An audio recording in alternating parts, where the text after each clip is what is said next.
A new treatment for men who suffer from enlarged prostates has been performed on a number of patients at Dublin's Mater University Hospital. Almost half of all men develop the condition by the age of 60. The procedure, known as Aquablation therapy, has been described as a game changer. Thomas Hogan is 53 and has a severely enlarged prostate. He was feeling constant pressure and it was affecting his quality of life. He recently underwent a new treatment for enlarged prostate and says it has made a huge difference. I was diagnosed about 5 years ago and it's been just a nightmare. I've been up through the night, every night, couldn't empty the bladder, so from the toilet back to the bed, back up again, continuously, every day. This is like just a game changer. Just everything's back to normal the way it should be, you know.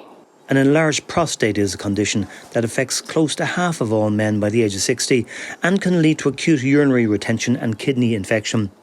The first procedures of a treatment called Aquablation therapy have been performed here at the Mater University Hospital in Dublin.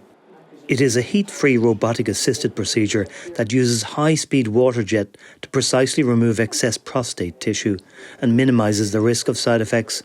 It is a robotic-assisted procedure which is very effective at reducing the size of the prostate and getting rid of some of the excess tissue.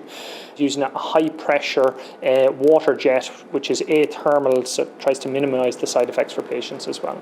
Traditional treatments like surgery can be very hard, often causing long-term quality of life complications. This treatment also offers an advance for younger men in their 40s and 50s with an enlarged prostate, and it can be used to treat prostates of all shapes and sizes.